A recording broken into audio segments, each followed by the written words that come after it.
I'll just move on to assessment and how to set a paper, balanced paper for your students. Okay. So there is a whole lot of insight which needs to go into doing that. Mainly, you can, today I told you no PPT round, okay, last session. So I want you to write down certain points which will help you, okay, if you are not aware of them as of now. So I'm not talking about the marks allotted. It could be a 20 marks paper, it could be a 50 marks paper, it could be a 40 marks paper, 80 marks paper, 100 marks paper, whatever you keep it as your assessment for PT1 or class test or assessment, term assessment. It could be any paper. The thumb rule is keep 30% of the paper for above average children, that is HOTS, higher order thinking. Okay, how you will do that, I'll tell you. So you can keep 30% of your paper for higher order thinking students, not students, for the class as a whole, because just give me a minute.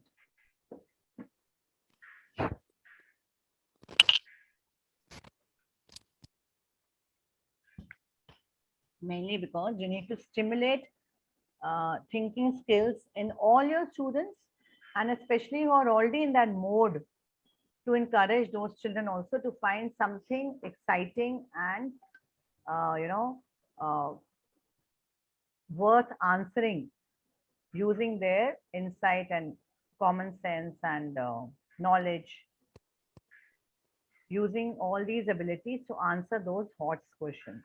Okay, so your 30% of the paper should be for Higher order.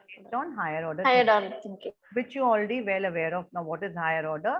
You have gone through Bloom's taxonomy, you've gone through critical level of thinking, you've gone through how to bring up the level in the students. Yes, in case you need a recap on that, or you're not able to put that while making the paper, you can take me into confidence and I will help you with that. You need not worry. Okay, but do bring it in. This higher order thinking level has to be brought in. Correct? Because sooner or later they have to face it. So the sooner you do it, the better it is for your students. Fine? Don't worry, even if they're not able to do. Once they will not be able to do, second time they will be forced to analyze and think. Fine? Because you tell them, if you feel that your class needs a little assistance initially, when you're setting the paper, start with sample question papers, okay? If you feel that your set of students might not be able to comprehend these kind of questions. So supposing, now again, you have to look into the pictorial format, pictorial way of representation, which again CBSE is stressing on. Okay, some sort of a visual stimulation is required in the paper as per the CBSE guidelines. Okay, so how you could do that for your students? Supposing you take up a topic on junk food, your comprehension is on junk food, which they are very familiar with, right? The importance of good health. So make a simple pie chart. We all know a circle we can all draw. Divided into 30% eating only junk all the time, 50% eating junk and healthy food. And what is the remaining? How many percentage is left? Only healthy. Huh? 20%. Yes, 20. you have answered that question. I did not answer. So you brought mental ability into the scene. Being an English teacher, you have catered to mental ability. Okay. You have made sure that they're all listening to you. Yes, Mutulakshmi ma'am was the first, fastest fingers first. You bring these phrases in your class. Okay. You're in the danger zone. Fastest fingers first. Remote is in my hand. I talk to them like that and they really enjoy because I talk to them in their language. Okay. So bring in these kind of terminologies which they relate to. Okay. And I'm going to go take you to easy level, which all of you should be able to do. Then medium level, which some will find difficult, they will struggle with, but they will do. And then difficult level, which I want to see how many of you can do. Challenge them like that. You will be amazed to see your star boys also trying to figure out what is required. Okay, like ma'am said, 20%. So elicit that kind of a simple answer from one of the star boys. He will feel involved immediately. Okay, so now you bring in value based, and art integration is already there, pie chart is already there. Yes, mental ability is taken care of. Then you ask them value based questions.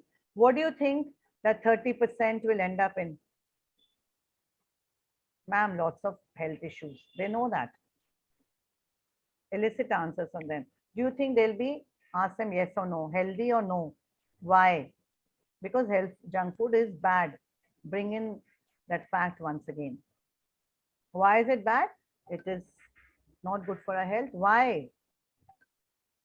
Because it doesn't get easily digested, loaded with sugar, loaded with carbs, loaded with salt. Excess of anything is bad. Yes? Yes. Maida is bad, ma'am. I told my mother to make alternate wheat pizza or alternate dosa pizza. Bring in such concepts. You're an English teacher, but you're also a mother, remember. You're also their well wisher. Okay? And say you make your own healthy version of your pizza and bring it tomorrow. I want to taste it. You see how many of them will bring. Okay? And instead of cheese, use only paneer. You see how healthy and tasty it is. Instead of processed cheese. Base can be anything like chapati or dosa or millet dosa, they said. They came up with millet dosas. I didn't know millet dosas there. They said, no, ma'am, you can make millet dosa. My grandmother makes for us. Elicit ideas from them. Simple topic, your job done. You've put in all the aspects that you need to learn, that they need to learn. Then 50%, okay, try to get over the junk food bit and switch on to healthier habits. Okay, your job done.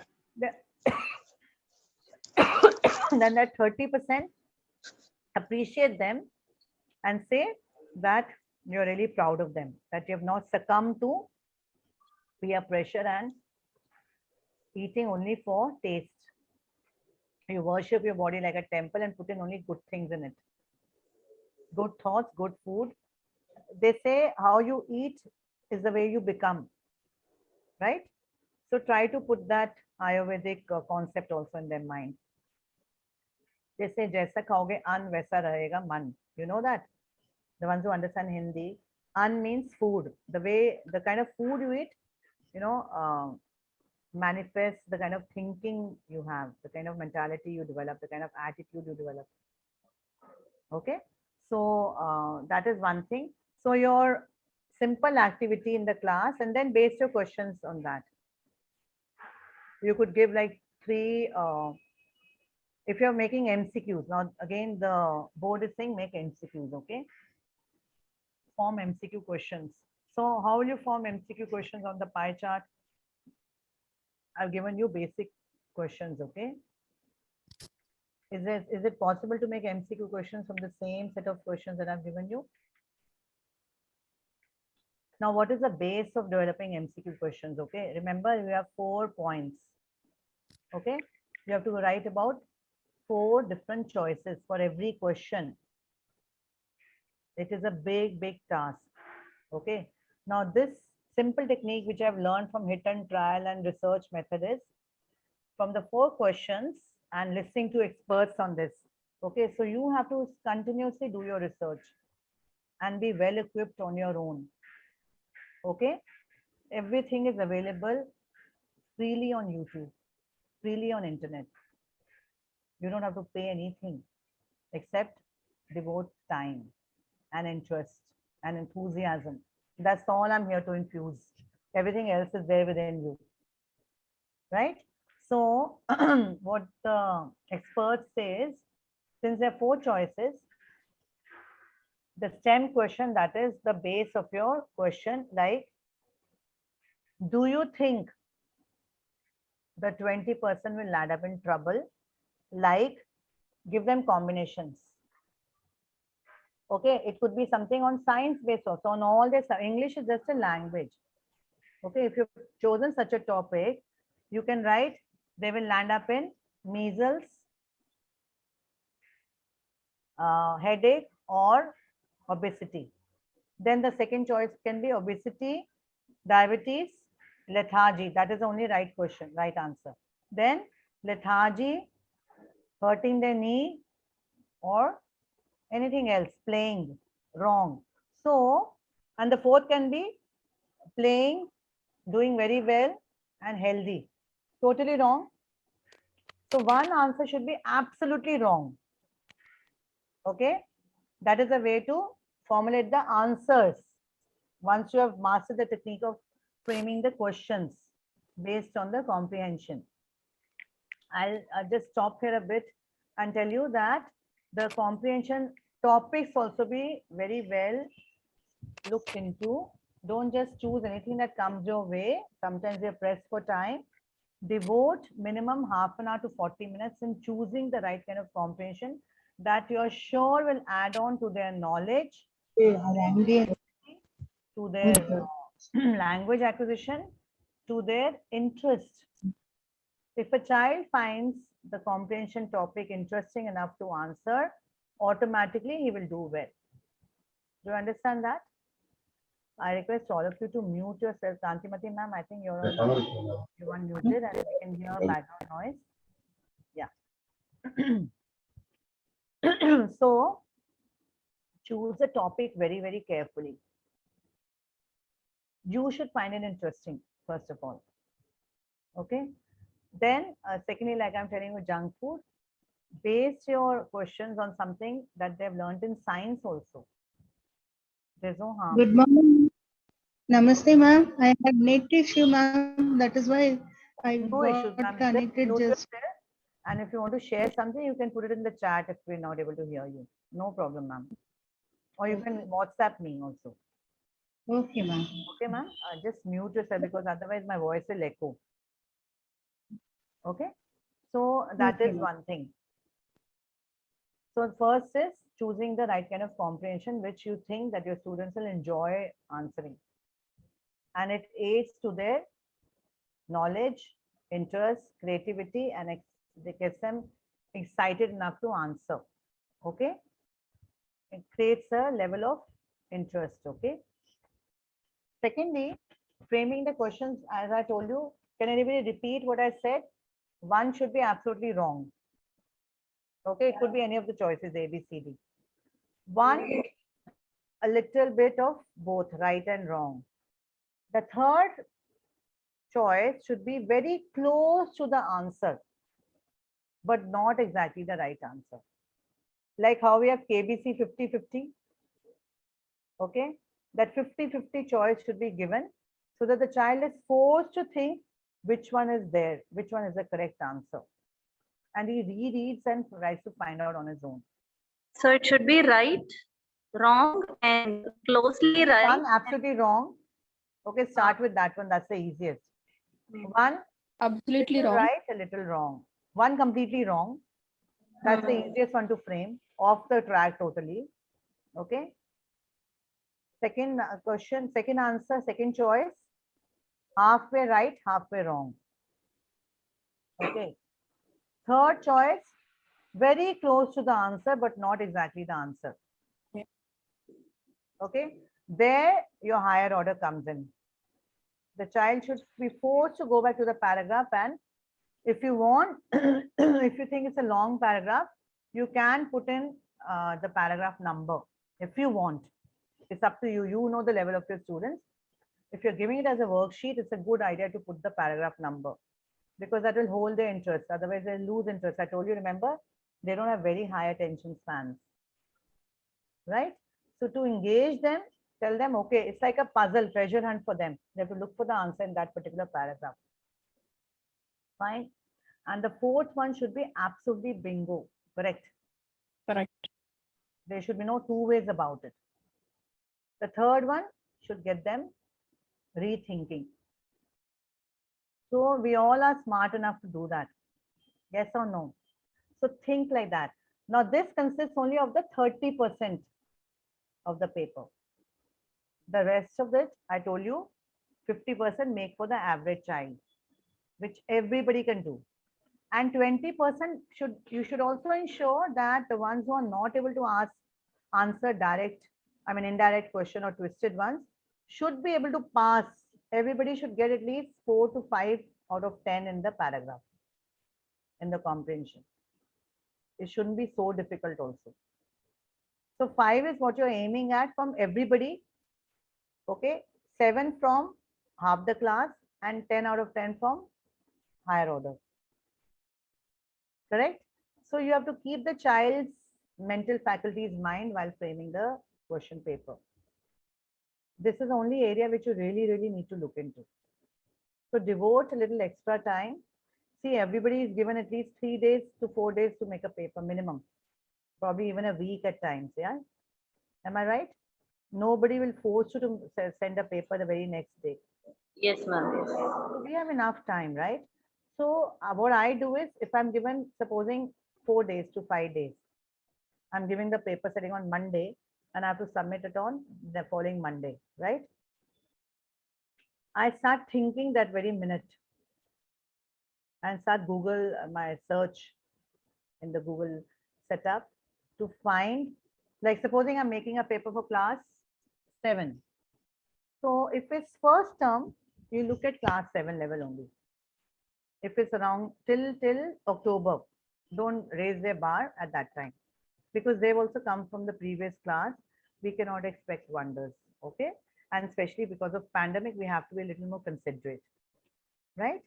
So it's okay if you choose 7th standard level only, but don't go below that 7th standard level from the CBSE suggestions, or from the multiple, I would say so many of them, Byju's, Vedanta, Vedantu, and lots of them are there. Okay, if you search, there are lots. I think once I made you even search in one of the sessions, the comprehension passages. You remember in our monthly meetings? Right. Yes. I'll share those with you if you reshare.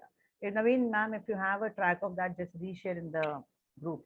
Or I'll give you 2 minutes. Quickly search. Put unseen passages for class 7 and see the searches. Your time starts now. Quickly do this activity hands on, fast, and put your findings in the group. And see which one you want to incorporate in your next question paper. Okay, some of them have ready-made answers also, ready-made questions also, but go through those very carefully. Some of them need to be brought about to the same level as you think your students will be comfortable with. Everything is not meant for everybody all the time. Okay, so see what suits your set of students best. Yeah, you're putting in the WhatsApp.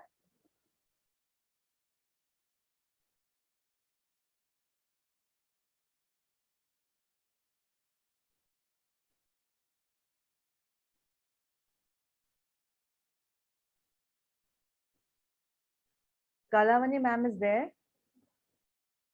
Kalavani ma'am, I'm so humbled by your Yes, feedback. ma'am, I'm here. Please put it in the group. Okay, ma'am. Yeah. Okay. We also need Okay, some ma'am. sort of encouragement, no? So this Yes, is so ma'am. encouraging. Please put it in the group. Okay, Thank ma'am. you so Yeah, much. sure, ma'am. Thank you, ma'am. Yeah. So did anybody get to find anything? We've done this exercise in one of our monthly meetings also. And all of you came up with your own ideas, which was wonderful. Yes. So that is one thing, okay?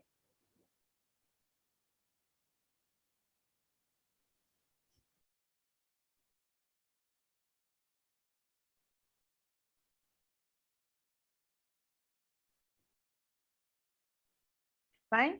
So once you are through with your passage, that sets the tone and the mood and the level of the paper. Okay, if you see, most of your colleagues or heads or whoever looks at the paper will say, yeah, very well formulated paper, curated paper. Because your comprehension speaks a lot about your ability, okay, about your creativity, about the level to which you want to bring your students to. Fine. So choose that very carefully. It's the face of your paper. Okay. So that takes care of your percentage of hots and lots. Okay.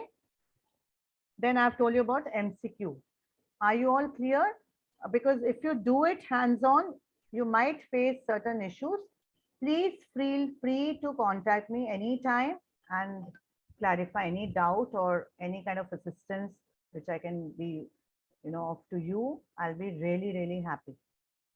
From whatever I know, I will definitely try to help you. Okay, formulate the best paper. That's the idea. Yes, so take up that challenge. Anywhere you want me to pitch in, okay, it'd be absolutely confidential. You can ask me on the personal window. Fine? Because I'm not going to come and correct your papers or tell your students. But sometimes we get stuck when you're framing questions. It's very natural. I too get stuck and I take the help of my head. And she tries to improvise. So there's also another way of testing the vocabulary part. Sometimes we should ask them questions like, which of these words means the same, like this particular word, pick it up from the passage, or identify the meaning, or identify which of these sentences is closest to the meaning of the word. We have to start giving them in a twisted way also. Not like excitement means happy, sad, angry. No, that is obsolete. Maybe for 1 and 2 we can use. Even for 1 and 2 I told them, I suggested this, because they will learn to understand the language. So supposing the word is affordable, I had it in my last paper. Okay, so we framed 4 questions, out of which 3 did not, like she said, ask them in a way that which of these sentences does not bring out the meaning of the word affordable in a proper way. So 3 questions she gave, like, the set of books was affordable, so my father bought it for me.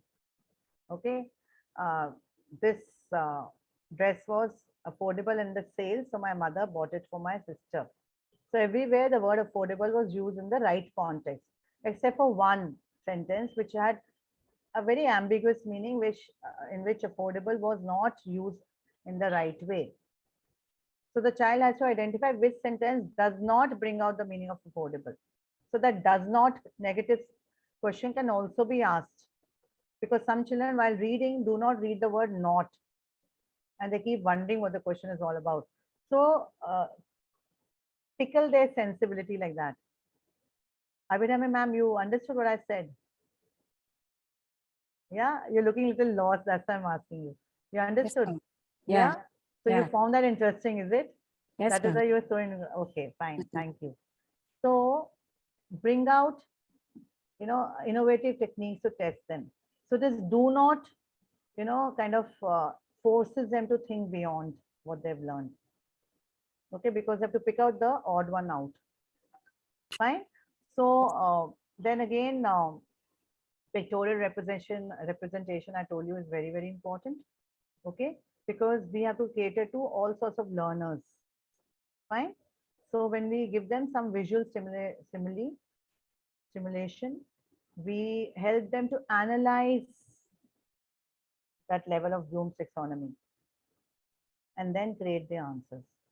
So some analytical skill is imperative. You have to give it. That's what the board is demanding now.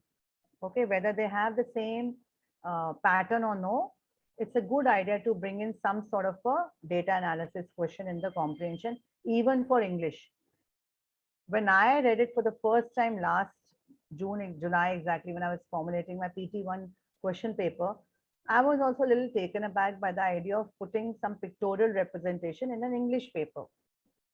Because we do it for worksheets, and till primary, till class 3, we try to put something like a picture composition or, something pictorial. After that, it's all very descriptive, isn't it? But now they're saying, no, a child learns better when he sees the concept in a pictorial format or in a drawing or in a representation. Okay, so you must do that for all sorts of learners to get that kind of engage themselves in a learning process. Okay, so like that's why I told you the pie chart. When I did a paper on drones, I don't know whether you had got it or no, whether the school shared that with you. I'll share that in this thing group if you want. I did a comprehension on drones. You know what is a drone? Nowadays, if you go for these weddings also, Yes, ma'am. the cameraman doesn't have a camera taking pictures. He has an overhead drone which visualizes everything from an aerial view, and the cameraman can just see, the photographer can just see what's the drone doing there and control it with the remote or with the whatever gadget he has. I don't know how it works exactly because I've never tried it, but I know this technology is the in thing now. Okay, that's what is happening now. And the children have seen it. They're inquisitive. They know about it. And they only told me, ma'am, in my cousin's wedding, there was a drone and I was wondering how to operate it. They're familiar with the idea. You kindle their curiosity, ma'am. Don't keep it confined to old age kind of topics. They don't find those exciting. Once in a way, it's fine if you're really pressed for time or some issues there. But try to bring in something new every time you are. It's your creation. Now, this is Bloom's taxonomy on yourself. How do you manage to create something new from the information provided? Everything is there with you on your phone. You don't even have to open your laptop. Everything is there on the phone. All my content creation is 90% on the phone. Okay. So don't worry, if you see sincerely with the right mindset, you will come across amazing passages. Okay. So try to do. If you want assistance in that for worksheets also, you can approach me anytime. I'll share the ones which I have, and I'll also, share some sites which will be really, really helpful. Okay, to bring about this higher order. Then, once you're done with the comprehension, even in the question answers, writing skills, bring out a topic which you feel they'll definitely be interested in writing. Okay, like I was appreciating a fellow teacher who wrote about, like I was telling you, itinerary, and you remember I told you frame an itinerary and travel log. So she brought that in the writing skill, and she told Okay. she asked a question on you went for a trek recently, and share your experience on what all did you take with you, some special gear. She's written in brackets, special gear, kind of food. Okay, then tents. She gave them these help words, keywords.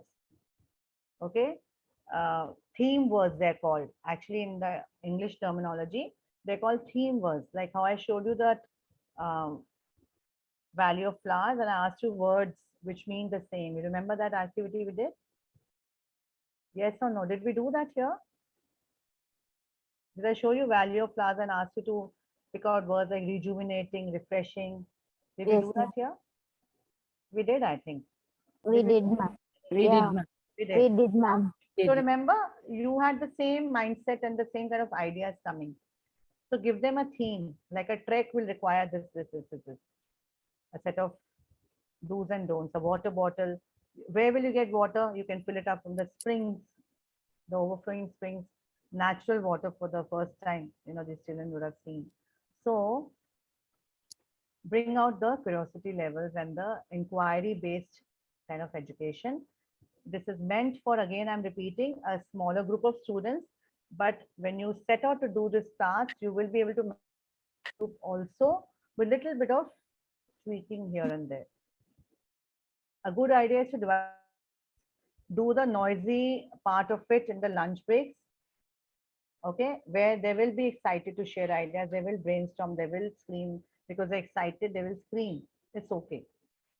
Lunch break is a safe place to do that, safe time to do that. Okay, and then, or they can do it also amongst themselves in a group after school. Okay, so once they come to class, they should be, all the creative juices should be flowing, and they should be well equipped with sharing their ideas with you. That sharing might take a little longer. Do it. Like in the previous group, I just finished with primary also. One teacher suggested, now this is the purpose of these workshops. We share ideas all across. She said, ma'am, the first Saturday of every month, I have devoted mentally only to activities. My Saturday sessions, all the children also know, we have only 2 working Saturdays from the coming academic year. So the first and the third Saturday are working, where you get a longer period. That's what we have in our school. So she said the first Saturday I've kept for activities only. And the children also know. So they look forward to it and they say, ma'am, what are we going to do this Saturday? So the whole week goes in preparing for that activity in bits and pieces. 5 minutes, 10 minutes, I devote in telling them what all to do, what all to bring, what all ideas to, and the thoughts to assemble in their mind and come. She gives them the topic, she gives them the activity. Like I did channel surfing with you. I did that other activity. What was the other speaking skill? I did extempore in that group. Okay. We did so this thing we did, no? What did we do? Channel surfing, and initially we did 2 activities, no? Speaking activities. You remember? Weather report. Telling weather report. Listening skill we did. We spoke on the weather. Yes. So there's so many activities which we can do successfully in the class if we set out our mind to do and set a rule sheet kind of a thing. Okay. Write it on the board. Say beyond this noise level, I'll have to stop. Tell them very clearly. When you're firm in that, they will listen to you.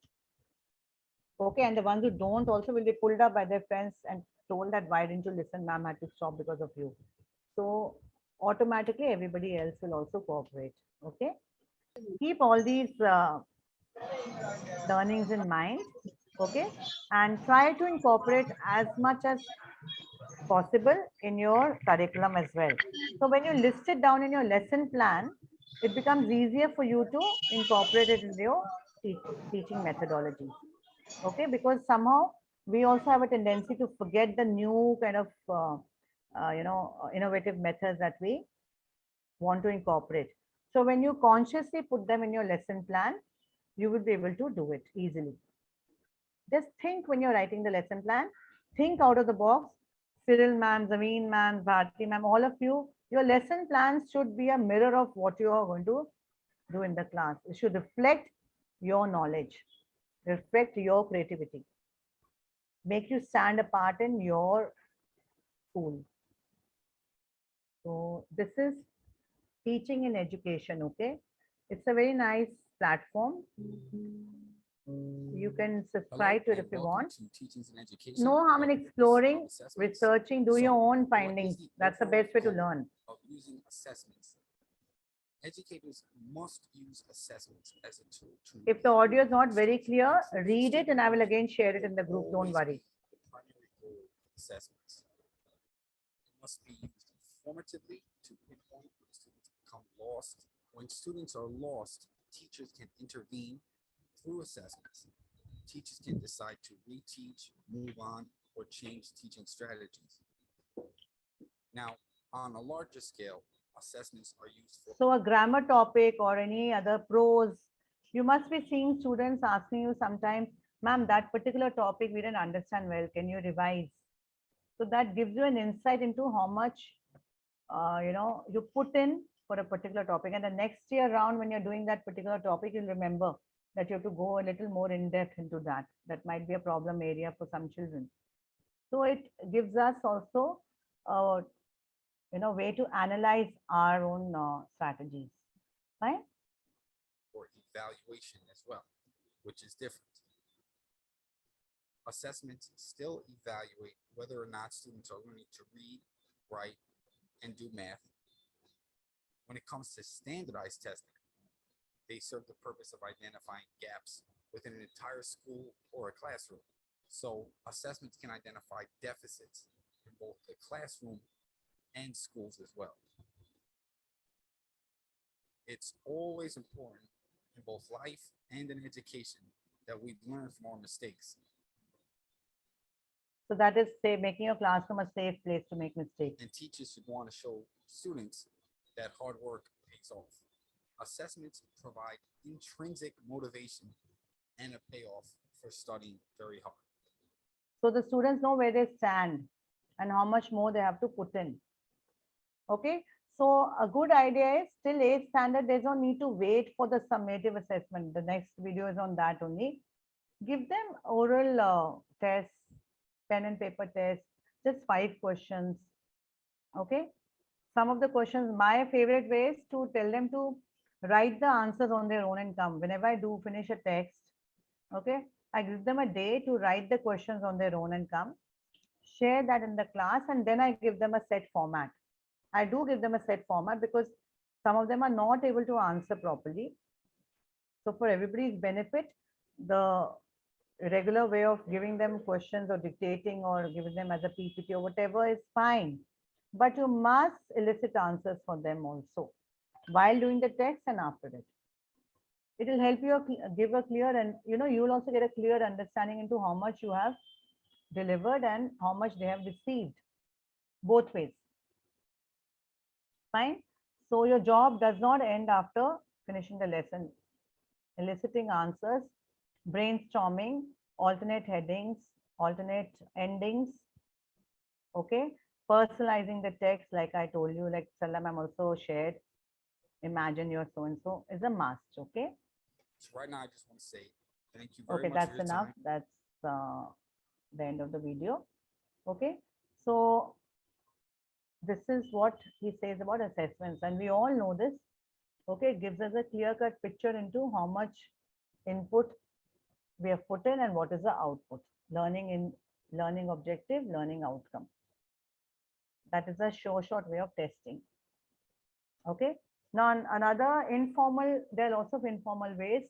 I told you my favorite is asking them questions and asking them to write. Okay. If any of you have been following any strategy, you are free to share it here. Please do that. Like Naveen ma'am shared, give them a comic strip sort of a thing and ask them to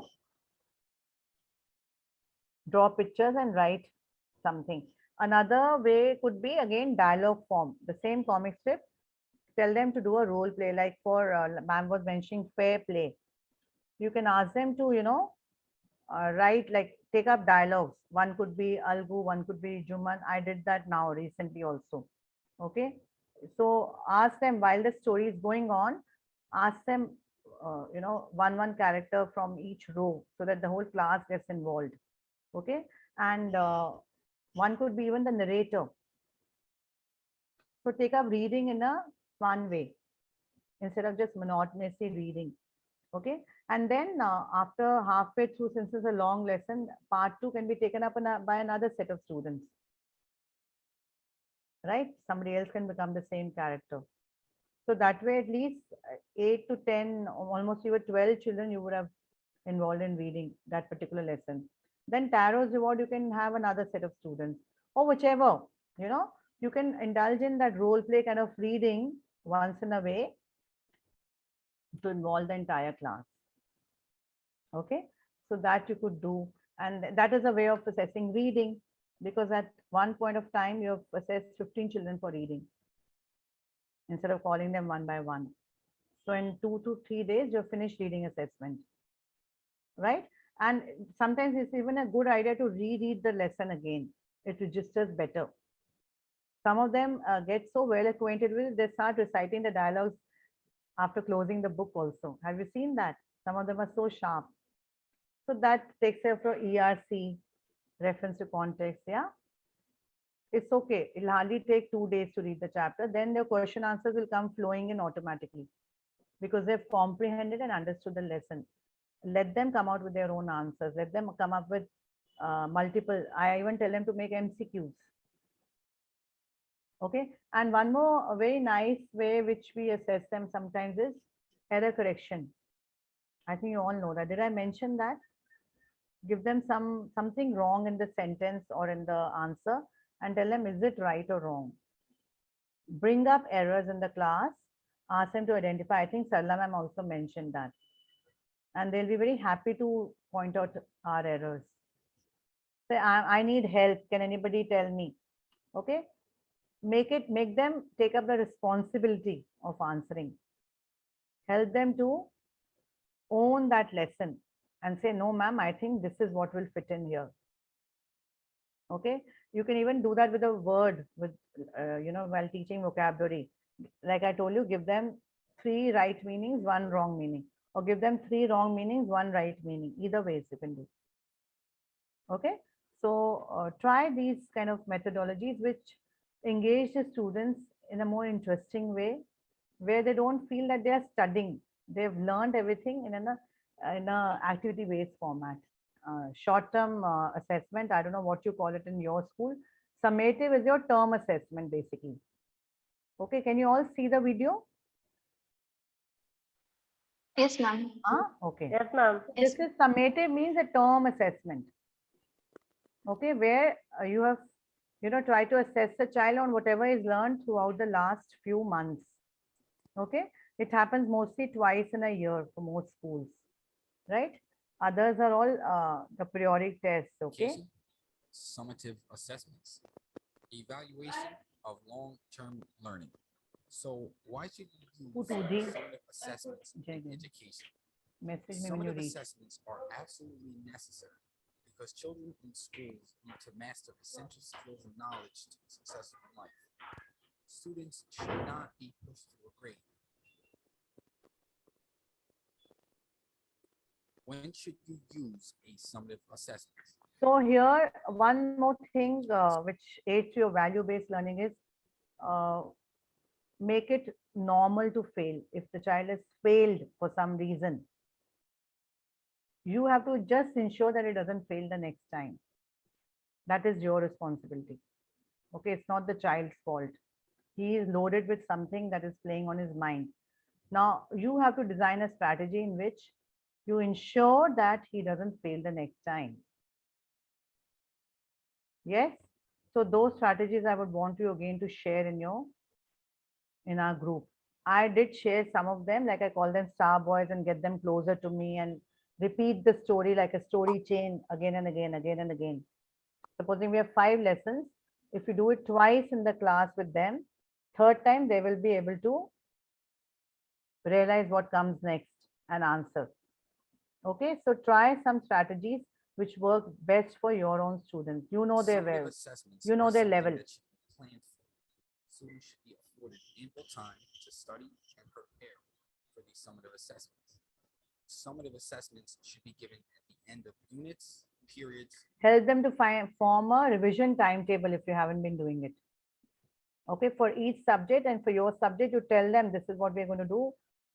Break it into fragments so that they don't feel that it's too heavy to take at one go. Nobody is that much of a genius to read 5 chapters, 4 poems, grammar, 10 grammar topics in one day. So you have to do it over a period of time. A lot, a week to 10 days only for revision, and pick up 2 topics on a daily basis. Next time when we form a revision timetable, I'll try and share it with your group also, with our group also. Okay. We do it together mostly, or sometimes we do it each one to their own because of the period timings and everything. And that really helps the children. Okay, they know this is what they have to revise and come for the next day. So automatically revision happens. Okay. Courses. Now, here are some examples of summative assessments. First up, portfolios. This is something They are that we great don't do. alternative It's done assessments 9th for onwards. students who struggle with test taking skills. Next, projects. These are my favorite. Students My appreciate favorite project also. assessments This is from a their very teachers. nice way to test them. Okay. Interviews, they are not typical, but teachers can learn a lot about student knowledge by simply asking questions. So asking questions here, they've termed it as interviews, but I think all of us are doing it all the time. Yeah. Trying to probe a little more into why the student is not able to understand what you're telling. Okay, that is very important. And make sure that they do comprehend, at least 99% of them. Next up, essays. Essays usually require higher order thinking skills in depth when questions are worded properly. Tests. Tests may be standardized like a part or teacher created like midterms and finals. Lastly, presentations. Being able to present shows mastery as well as develops speaking skills. So here are some tips for utilizing summative assessments. All students learn differently. That is the Great reason teachers I told you differentiate visual clips structured and help everything is out. important. Remember I told you visual simulation, then asking them do not negative sentences, pictorial representations, everything plays a Optimize very student vital learning. role. So when incorporating different instructional practices, teachers should also provide a variety of assessments that match with the type of instruction. Varying assessments give students different opportunities to succeed.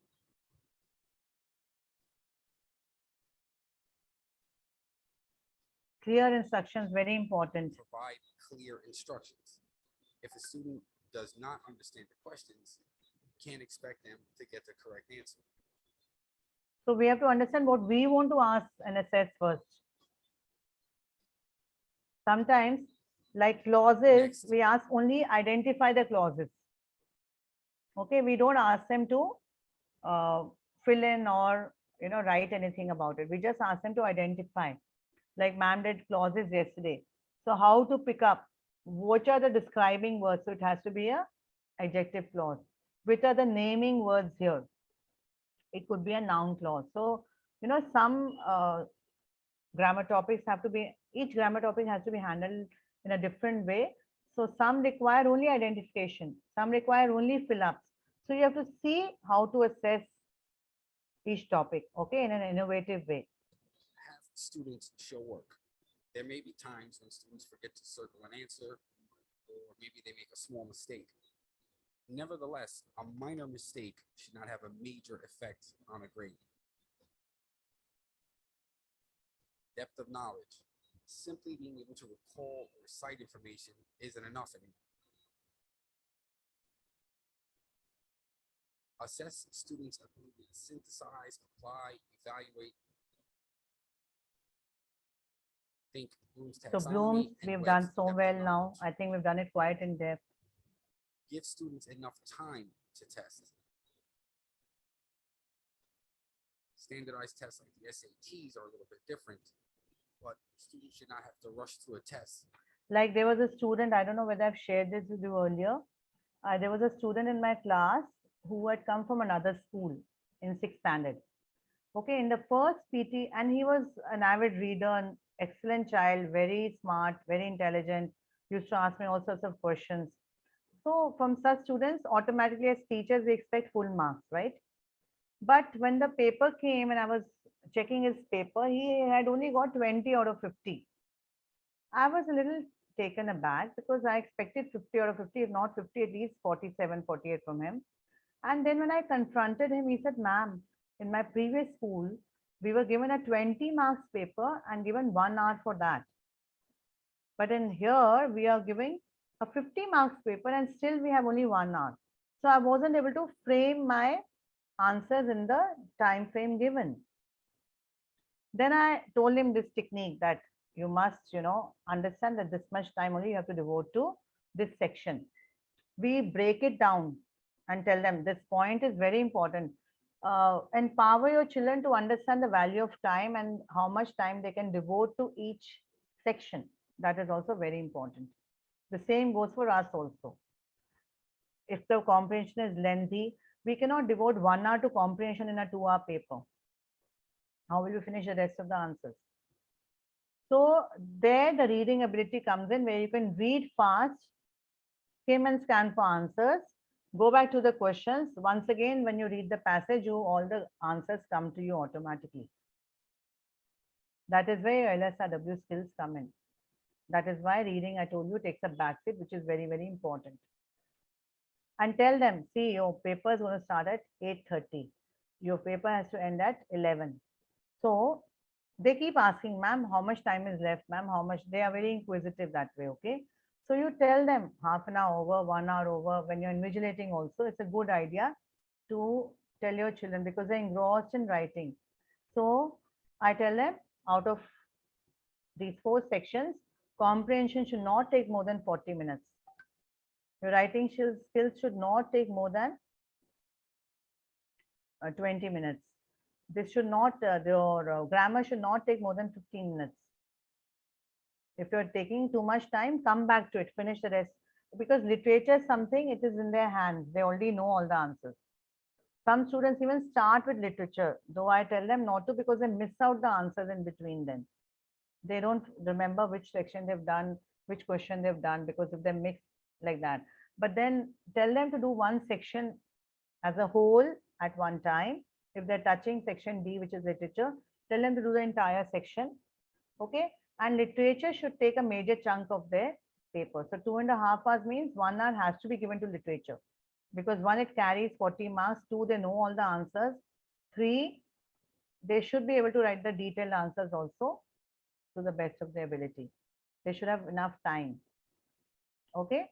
So tell them to divide their time appropriately depending on your paper sitting, depending on the paper sections. Also, give enough study time. That is reading time Summative assessments measure long-term learning. and Some revision time. assessments are not meant to be pop assessments. Next, assess what was covered in class. Teachers have no right to do material on a test if they did not cover that material with their students. So You tell them a list of topics on grammar and suddenly ask the topic which was not, covered. Something general like a collective noun or something general like articles, which you think they already know, it's fine. Punctuation. Every time you can't be teaching them punctuation. They should know a full stop has to follow, the end of the sentence. You have to start with a capital. Common mistakes, common topics you can take up in gap filling or error correction or whatever you want, in whichever way you want to test them. But you can suddenly pop up with some topic which you haven't done in the placing class. Okay, uncovered that's what he's material trying to on a say. test will often cost you the trust of your students. Lastly, the question weight should be proportional to the amount of time spent in class. You won't make a topic 90% of the test if you spend 5% of your time covering it in class. Assessment items value should be reflective of the amount of time spent in class.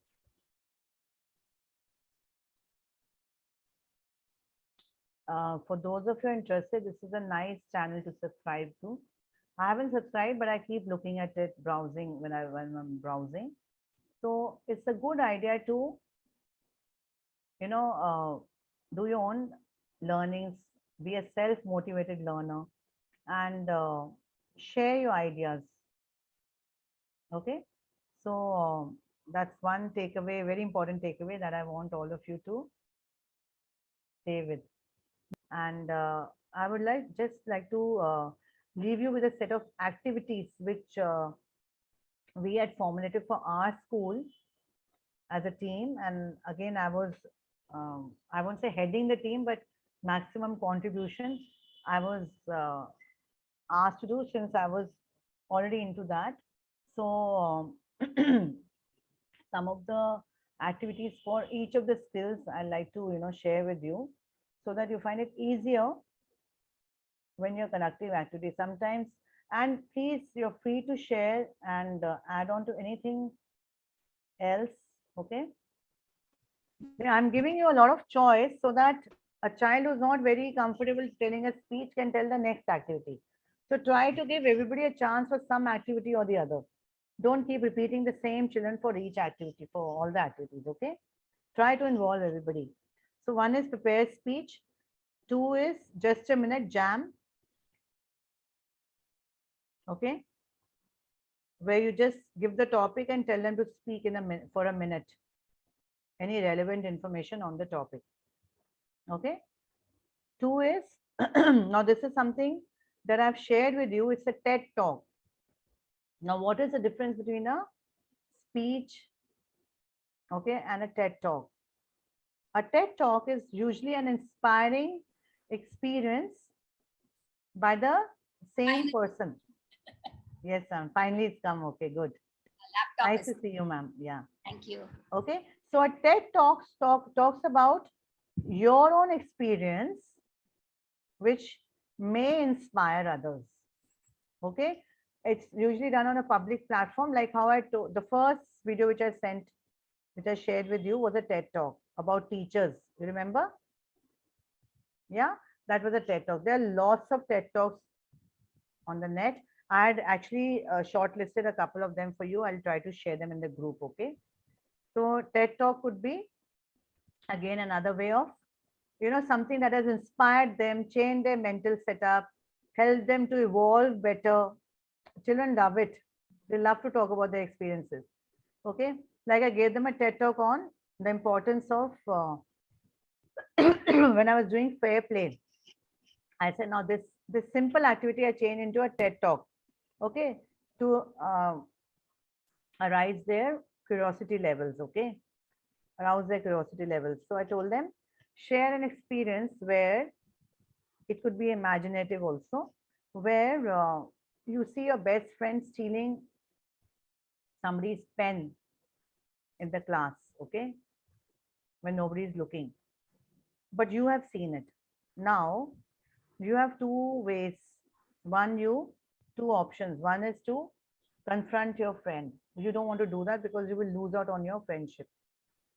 Second way, tell the teacher, confide in your teacher, confide in your parents, or tell that child quietly that, see, your pen is missing. I know who has it. Quietly go and take it from him.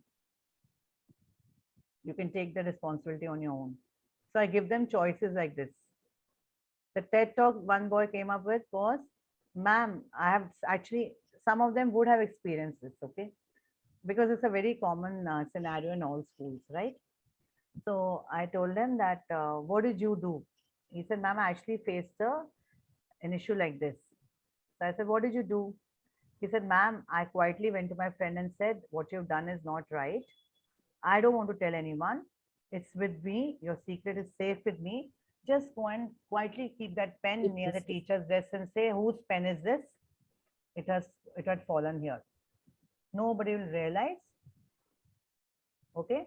Or go and confide and say, I thought this was my pen because I have a similar one. I thought I'd brought it to school by mistake. Please take it. Sorry. He came up with so many options on his own.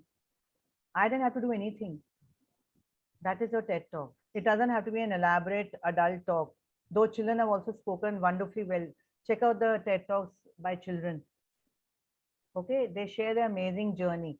One boy won a Guinness Book of World Records for making the maximum amount of Lego structures with his blocks in our school. I told him to pick up a TED talk topic and how this has inspired him and how he wants to take it further and how he is still grounded after winning the prize. Coming into Guinness Book of World Records is no small task. So give them such experiences. That's why I told you everybody might not do all the activities, but you have a list ready with you. Give them a choice. Once in a way, do a TED talk with 10 children. Once in a way, do a prepared speech with another 10. Just a minute with another 15. Okay. Then is hobby expert pair work. They can discuss each other's hobbies, what motivated them, how they're pursuing it. Can they take it up as a job later? Can they make it a profession? Do you think, very important, this will help you reach somewhere? I tell the ones who do hobby experts, do you think you can come in the Guinness Book of World Records with this hobby? So motivate them to the highest level. Okay. And then an interview, like he said. You heard the video. Okay. Ask them to set a set of questions for an interview. It could be anybody they want to interview. Okay. So that is your speaking skills. Then we move on to, it could be interviewing your school head or some classmates or some supporting staff. It could be anybody. Okay. Ask them to set a set of questions, formulate a set of questions which they would ask to various people. They can't be asking the same questions to the same person. They're famous, some sports personality who they look up to. Okay. There's a boy who's come up to national level. I think state level is passed now in our school. So I told a set of students to form questions which they would like to ask him. How many hours? What motivates you? How many hours do you practice for? What all are you missing? What all are you gaining? He practices every day from 9 in the night to 12 in the night. Every day. That's amazing commitment, at his age. He's just in class 7. So you could, bring out, highlight certain children who are doing a phenomenal job and, tell them. So topics for these would be like for jam, you can say hobby, favorite cartoon, favorite pet, laughter is the best medicine, citing a UFO, anything that again is of interest to them. Fine. So you could have your own topics also ready. Then writing skills, of course, story is there always. Okay, paragraph, then diary entry. This, I think we all have been doing that, right? And then your logical sequencing of the story, it helps a lot initially. Okay, give them say 5 lines in a jumbled way, grammatically correct lines, and tell them to put it in the logical sequence of how the events would have taken place.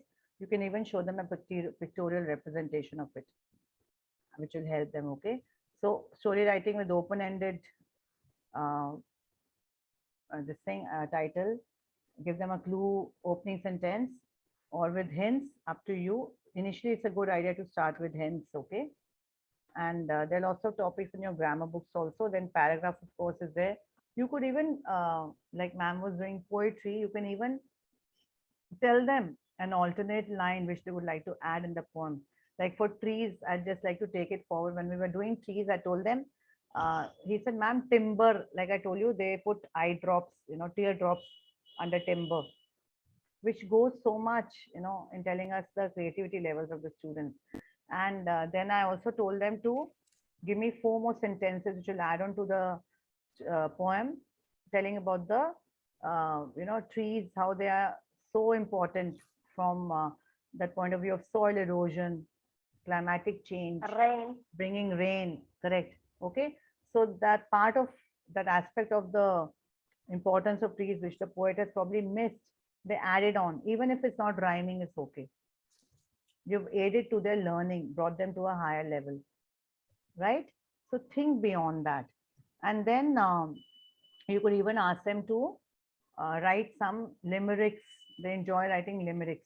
Limericks are fun poems, okay, which don't actually need to make sense. It could be just rhyming, and they're meant to provide entertainment and make them laugh. Okay, it's okay. Make your classroom a happy place. Happy classrooms are always, they learn better. Okay, so that could be. Then ask them to start with like something as simple as his hickory dickory dock, and ask them to copy, continue with that. They need not say the mouse ran up the cloud. They can say something else. So if they're finding it difficult to start, give them an opening line. Yeah, of any favorite nursery rhyme which they've learned. Fine. So do that because they connect to, remember, known to unknown. They connect with that. Okay. And then ask them to shape a poem and understand, because they love to do all these activities. Okay. Limerick, you will be amazed to see my 5 lunch breaks are devoted in limericks in 1 week. All the 5 days they want to do the limericks, and they used to come up with amazing ones. Some of them were really good. I put them up in the class also. So that is one. And then you could also ask them to write a travelogue, like I told you already. I think I've shared travelogue and itinerary with you already. Okay, you could start with something like Gulliver's Travels, which they've already read. Okay, it's an account of what all did the protagonist see in those islands. Okay, how did he feel? What did he experience? So that is something that they relate to. Fine. And you could also tell them the kind of things they need to carry. And there's a 4 key steps to creating your travelogue. Everything is there on the net. Okay, you could take this activity to any level you want. Then writing a recipe also, most of them enjoy. I think I told you also. Ask them their favorite recipe, their mother's favorite recipe, something that they can make if there's no current, if there's no gas, if there's no electricity. I mean, if there's no mother at home, nobody to aid them, they should not stay hungry. Practical life tips. Okay, ask them to write a recipe of their Sorry, favorite. Shweta, can I interrupt? when you're asking them to write a recipe, we can bring in our passive voice also. Passive voice, yeah, learning. Process The writing. process writing also, yes. Okay. So that is one very good way of bringing out the creativity plus learning a skill. Okay. When we do passive writing, we do process writing, right? That's all in mostly in past tense or whatever tense we choose to start the opening sentence with, and then they can write about the recipe. As simple as something like making a sandwich is also fine. Okay, so that is one. And then the next one, book review, which is again, aids to their creativity skills and writing skills. Fine. So that is about writing. Then, okay, one more, creating an advertisement, which we're already doing. But here again, don't, uh, intimidate them with marks. Let them do it for the fun of it also. Okay, you could give them certain topics like event, writing an ad for an event or for a product, whatever. Okay, so these are some of the skills. And then speaking skills, you could, I'll just quickly tell you the last part. Speaking skills, debate, you all know, blogging. Okay, they could talk about their blog and ask people to join. GPS tracker, I think I did mention it in one of the sessions. Ask them to give directions like a GPS tracker does. Okay, that is on the satellite, and that lady's voice, they all imitate her so well, and it's fun if you do it in class. Ask them a simple set of directions from school to their home. They should know how to reach home on their own. Okay, then a telephonic conversation, we only do that for message writing, but you can engage them in something out of the box, between you and the president, between you and the prime minister, between you and your favorite celebrity, sports star, between you and some social reformer, between you and some politician of the past, some a freedom fighter from the past. One came up with an amazing one when I did this. He said, ma'am, I would like to talk to Subhash Chandra Bose and ask him what happened to him. He's still very inquisitive about that. Under what mysterious circumstances did you disappear? These kind of questions also can come up. So let them, do everything that they want when you're doing such activities, because everything cannot be graded. You're not doing everything for marks. On the whole, you'll be able to grade them very well when you give them some these kind of activities. Then channel surfing is something that I've already done with you. Yes. And plan and itinerary I've done. And then 20 questions. Again, the same thing, and put in a different way. Ask 20 questions to whoever you want. Okay. Your friend, your teacher, your head, your supporting staff, anybody. The kind of, it's like an interview, but here you are adding some personalized questions also. It could be a close family member. Okay, it could be your father's colleague, your anybody. It's just a very simple technique, because that helps them understand how to form questions.